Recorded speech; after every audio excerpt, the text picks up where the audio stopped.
It's Saturday morning in 1964.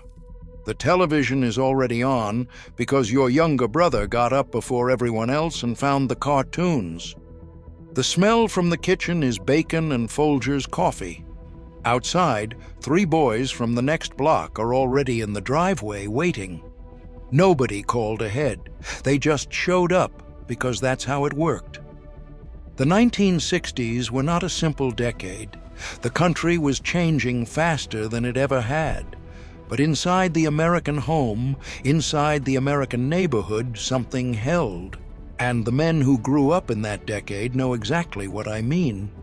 By the end of this video, you'll understand not just what 1960s America looked like, but what it felt like to live inside it. And if you grew up anywhere near this world, the next part may feel almost too familiar. Number 17, meatloaf with tomato glaze and green beans. The American home in the 1960s ran on a schedule nobody wrote down. Your father left at the same time every morning. He came back at the same time every evening. The car in the driveway was the signal. When it pulled in, dinner was 15 minutes away. The day had a shape, and everyone in the house moved inside it without thinking.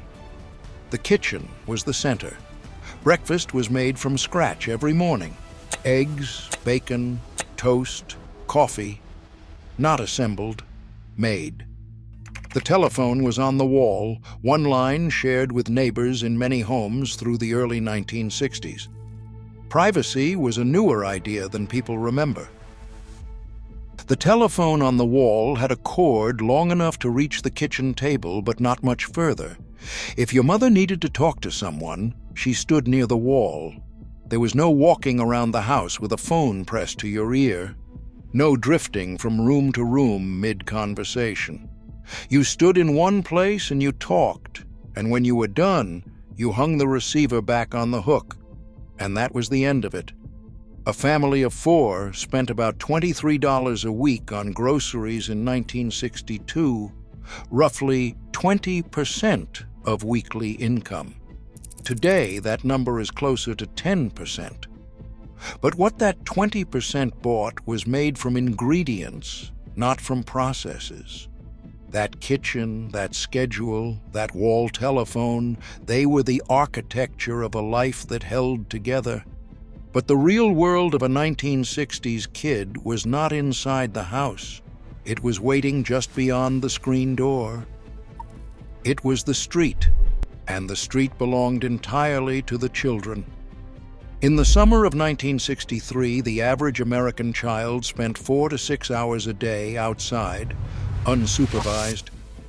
Your mother said go outside after breakfast. You came back for lunch, if you remembered.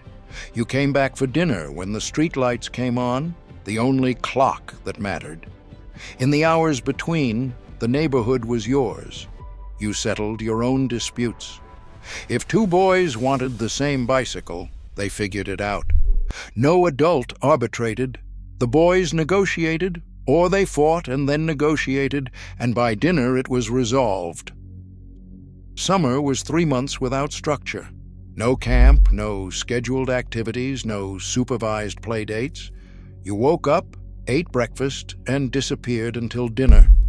The geography of your neighborhood expanded every year as you got older. At 8, you stayed on your block. At 10, you ranged 3 blocks in any direction. At 12, the whole town was yours. You learned its edges, its shortcuts, its places where you were not supposed to go and went anyway. That accumulated knowledge of a specific place, earned on foot and by bicycle over years, is something almost no child acquires anymore. Here is something that would shock most parents today. A boy of 12 in 1965 had a pocket knife, and nobody thought anything of it. His father had shown him how to use it. It lived in his right front pocket the way his small change lived in his left. It was part of being 12. This freedom was not neglect. It was the working assumption of an entire culture that children were capable of more than adults gave them credit for, and that the best way to build a person was to give him problems to solve and then stay out of the way. But the street ended at dinner time, and what happened at dinner was its own kind of education. Because in the 1960s, dinner was not optional. Everyone sat at the table at the same time, not at staggered times, not in front of separate screens. Everyone together. There was a moment of pause before anyone touched their fork. That pause meant something. The serving bowl was still hot. Your father's work shirt smelled faintly of oil, dust, or aftershave. Someone reached for the bread, someone was told to wait, and for 20 minutes the whole house moved around one table. The television was off. Not because anyone made a rule, because it was dinner. That distinction was self-evident to an entire generation. After dinner, one television set in the living room. The whole family watched the same thing. Walter Cronkite told you what had happened in the world, and you believed him because there was no particular reason not to. By 10, the house was quiet. Real quiet. Your father wound the mantle clock with a small key, checked the locks, and turned off the lights in a specific order that never changed. The last sound before sleep was the house settling. Outside, the neighborhood was doing the same. That quiet is what men who grew up in the 1960s are actually describing when they say things were different. Not the cars, not the prices, the quiet. The 1960s were not perfect. America was fighting battles it needed to fight. For equality, for justice, for a more honest future. But inside ordinary homes, another kind of life was quietly disappearing. The daily life of the American family had a coherence that is genuinely difficult to find now. The morning had a shape. The afternoon belonged to children who knew how to use it. The evening brought everyone back to the same table. The night was quiet. The neighbors knew your name.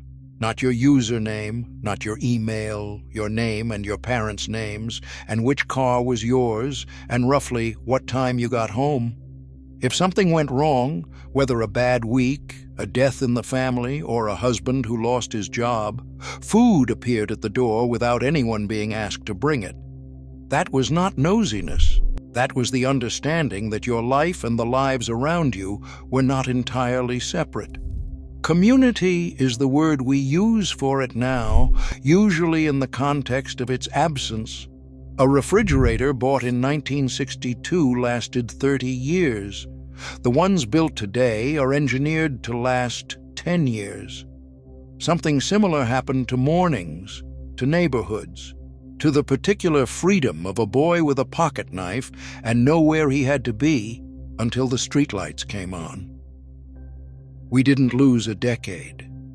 We lost a texture, the specific feeling of a life that had enough structure to hold together and enough space inside that structure to breathe.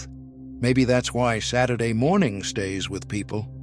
It wasn't just cartoons, bacon, or boys waiting in the driveway. It was the feeling that the day belonged to you and the neighborhood would still be there when you came home. Tell me in the comments. What do you remember about Saturday mornings growing up in the 60s? The sounds, the smells, where you went, who was waiting in the driveway. What did your neighborhood feel like at 7 in the evening? And if there's a store, a restaurant, a place your family went that nobody talks about anymore, put that in too. Those details are not small. They are the whole thing.